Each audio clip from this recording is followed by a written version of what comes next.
여러분 안녕하세요, 블랙입니다. 지난주에 미국의 신용등급 강등 이야기가 이슈가 됐었죠. 그래서 저는 최근에 이것과 관련지어 몇몇 영상을 올려드렸습니다. 그렇지만 신용등급 강등 직전에 이것보다 더 중요한 이벤트가 하나 터졌었는데요. 바로 트럼프와 관련된 기사가 하나 나왔습니다. 트럼프는 2017년부터 시행되고 있었던 감세안을 이번에 연장시키겠다는 공약을 기존에 내세웠었고, 그래서 이것을 추진하고 있었는데요. 어떻게 보면 미국의 상하원을 모두 트럼프의 공화당이 장악하고 있었기 때문에 감세안 연장은 쉬운 일이었을지도 모르겠습니다. 그렇지만 이번에 트럼프의 감세안이 공화당 강경파의 반대로 하원을 통과하지 못했습니다. 그리고 나서 여기에 신용등급 강등까지 맞아버렸네요. 신용등급까지 떨어진 상황에서 앞으로 트럼프의 감세안이 통과될 수 있을까요? 그리고 현재 미국의 부채 한도는 36조 달러인 상황인데요. 여기에서 부채 한도가 더 상향될 수 있을까요? 물론 모든 것은 잘 해결될 것이지만 삐걱거림이 있는 상황이네요. 미국은 현재 진퇴양난에 빠져버린 상황입니다. 뉴욕타임즈는 이것에 대한 기사를 하나 내놨는데요. 현재 극우 성향 공화당 하원 의원들이 트럼프의 감세안을 저지하는 중입니다. 그들은 감세안이 통과되기 위해서는 지출 감축을 더 해야 한다는 논리를 펼치고 있습니다. 트럼프는 감세안을 빨리 통과시키자는 입장이고, 반대파인 극우 성향 공화당 의원들은 그것보다 일단 지출 감축을 더 하라는 주장을 하고 있죠. 반대파의 말로는 지출 삭감만 더 해주면 감세안을 통과시켜주겠다는 논리입니다.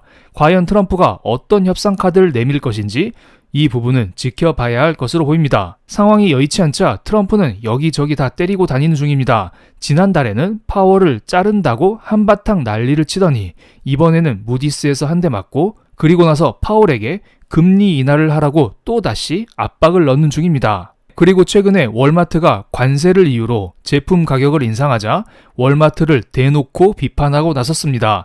그냥 비판하는 것까지는 괜찮을지 모르겠는데요. SNS에 대놓고 월마트를 팔고 테슬라를 사라는 말을 하고 있습니다. 대통령이 공개적으로 특정 주식을 리딩하는 꼴이 되었는데요. 그만큼 트럼프가 궁지에 많이 몰렸다는 생각이 듭니다. 4월 달에 상호 관세를 때렸는데 갑자기 국채금리가 튀어오르면서 제대로 관세를 때리지도 못했죠. 그냥 바로 무역 협상을 진행해버렸습니다. 그러다가 그 이후 파월을 한번 때리면서 파월을 해임시키겠다고 했었는데 증시가 폭락하자 파월을 자를 생각은 없다라고 말을 바꿨고요. 이번에는 트럼프의 공약 중 하나인 감세안도 하원에서 부결되었고, 여기에 신용등급 강등까지 때려 맞은 상황입니다. 게다가 관세로 인하여 물가가 오를 수 있다는 말이 돌아다니고 있는데, 이 상황에서 미국의 대표 업체 월마트가 제품 가격을 인상하면서 소비자 물가가 오를 것 같으니 월마트를 다시 때리고 있습니다. 와, 정말 하루가 피곤할 것 같은데요. 하는 정책마다 제대로 진행되지 않고 무언가 말리는 느낌이 있습니다. 그래서 제가 지난 영상에서 미국에서 SLR 규제를 완화시키면서 미국 국채에 대한 수요를 높이고 국채금리를 낮추려는 움직임을 준비 중이다. 이것이 미국의 필살기다. 이런 이야기를 드렸었는데요. 왜냐하면 누군가 미국 국채를 사줘야 미국 정부는 국채를 지속적으로 발행하면서 경기를 부양시킬 수가 있는데요. 요즘 미국 국채를 사람들이 생각보다 잘 사지 않잖아요. 엔캐리 트레이드 청산 과정에서 일본도 미국 국채를 판다는 말이 나오고 있고요. 중국도 무역 협상을 진행 중이라곤 하지만 적극적으로 미국 국채를 사줄 만큼 우호적인 상황까지는 아닙니다. 요즘에는 영국이 꽤 많이 미국 국채를 사고 있긴 합니다. 참고로 요즘 영국에서 미국 국채를 꽤 많이 사고 있긴 합니다. 저도 평소에 여러분께 이야기 드린 내용이 앞으로 미국은 중성장, 중금리 상황이 이어지면서 국채금리가 생각보다 높은 채로 꽤 오랜 기간 유지될 수 있다라는 말을 드리고 있습니다. 잘 모르는 저도 이렇게 이야기하는데요. 누가 국채금리 하락에 베팅하면서 국채를 적극적으로 살 수 있을까요? 그래서 미국에서는 규제를 풀어서 대형 은행들에게 이러한 국채를 사라고 유도하는 것입니다. 지난 영상에서 보여드렸듯 이미 대형 은행들은 미국 국채를 3.5조 달러 들고 있습니다. 어떻게 보면 이미 물렸다고 보시면 됩니다. 그래서 여기에서 국채금리가 더 오르는 것을 그들은 원하지 않을 것으로 보입니다. 그렇다면 국채금리를 낮춰야 할 텐데요. 이미 대규모로 국채를 들고 있기 때문에 여기에 그들이 국채를 더 매수하면서 국채금리를 낮추는 시도를 하지 않을까요? 게다가 요즘 미국 경제도 생각보다 좋지 않습니다. 미국 경제 상황에 대해서는 제가 여러 번 이야기를 드렸으니 자세한 설명은 생략 드리겠습니다. 미국 걱정은 연예인 걱정이다, 이런 말이 있죠. 제가 볼 때에도 미국 증시가 막 무너질 것 같진 않습니다. 그렇지만 과거에 비해 매력도가 확실히 줄어들었다는 생각이 들고요. 미국 예외주의는 어느 정도 깨졌다고 보는 게 맞아 보입니다. 이 부분은 제가 나중에 시간을 내어서 따로 영상으로 설명을 드리겠습니다. 요약드리면 미국 대형 은행들은 이미 미국의 국채를 꽤 많이 보유하고 있고요. 그래서 이것으로 수익을 내야 합니다. 이를 위해 SLR 규제 완화에 적극 협조하면서 국채 가격을 인위적으로 끌어올리려고 노력 중입니다. 국채 금리를 인위적으로 낮추거나 국채 가격을 인위적으로 끌어올리려고 노력 중입니다. 게다가 미국의 경제 지표도 살짝 꺾이고 있으니 이것을 위한 분위기는 어느 정도 형성되는 것 같고요.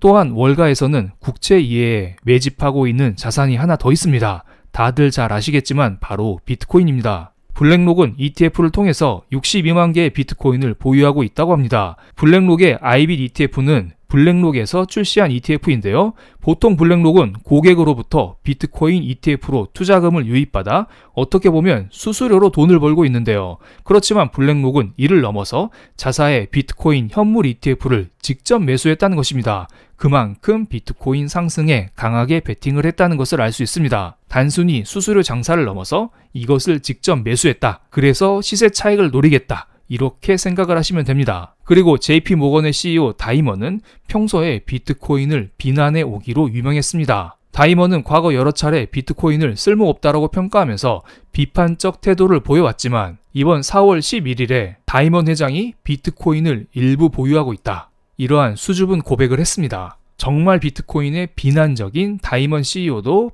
태도가 바뀌고 있다, 그만큼 월가에서는 긍정적인 신호를 보내고 있다, 이렇게 보시면 될 것 같습니다. 그리고 JP 모건에서는 올해 하반기에는 금보다 비트코인이 더 오를 수 있다, 이러한 의견을 내놓기도 했습니다. 그리고 서클에서는 USDC라는 스테이블 코인을 발행하고 있는데요. 월가의 골드만삭스, 블랙록, 피델리티, 코인베이스는 이미 서클에 투자를 마친 상황입니다. 그래서 서클이 상장하기만을 기다리고 있어요. 이미 서클은 21년도에 상장을 한번 시도했었고요.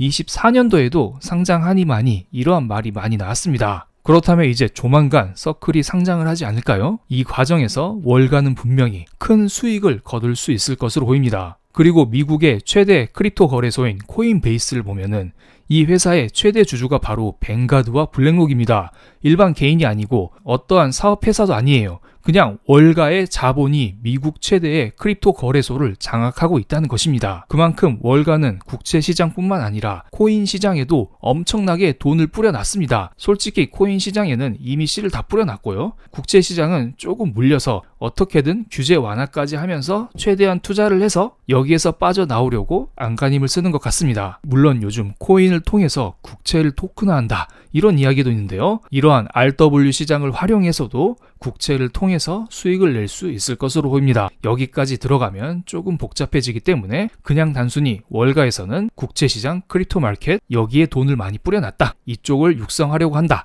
이렇게 생각하시면 될 것 같습니다. 초록색으로 표기된 나스닥 지수 차트와 파란색으로 표기된 비트코인 차트를 비교해 보겠습니다. 4월 달에 상호 관세가 부과된 이후 나스닥은 이런 식으로 폭락했었지만 비트코인은 생각보다 덜 떨어지면서 잘 버티는 모습이 나왔습니다. 이때 미국 예외주의가 살짝 흔들렸었거든요. 미국 예외주의가 흔들리자 사람들이 미국 주식을 팔고 금이나 비트코인 같은 상대적으로 미국에 반대되는 특성을 지닌 자산으로 넘어왔다. 저는 이런 생각도 어느 정도 하고 있습니다. 물론 비트코인과 나스닥은 커플링 되어서 같이 움직이는 모습을 보이기도 하지만 4월달처럼 어느 정도 서로 디커플링 되는 모습이 나오기도 하네요. 아마 앞으로 이런 모습이 자주 나오지 않을까, 이런 생각을 하고 있습니다. 그리고 단순히 미국의 경제 지표가 흔들린다고 해서 나스닥이 떨어지거나 비트코인이 떨어지거나 그렇게 생각하시면 안 됩니다. 지금은 트럼프의 관세 효과로 인해서 논 US 마켓에서 돈을 뿌리고 있는 확장 정책의 시대입니다. 이것에 대해서도 제가 지난번에 영상으로 한번 정리를 드렸었고요. 그리고 저의 네이버 프리미엄 컨텐츠에서도 매일 아침 저녁으로 여러분께 이것에 맞는 투자 전략, 투자 섹터, 종목 이런 것들을 자세히 설명드리고 있으니 관심 있으신 분들은 아래 고정 댓글 참고해 주시면 감사하겠습니다. 그럼 오늘 영상 여기서 마치겠습니다. 제 영상이 마음에 드셨다면 구독, 좋아요, 알림 설정까지 부탁드리겠습니다. 감사합니다.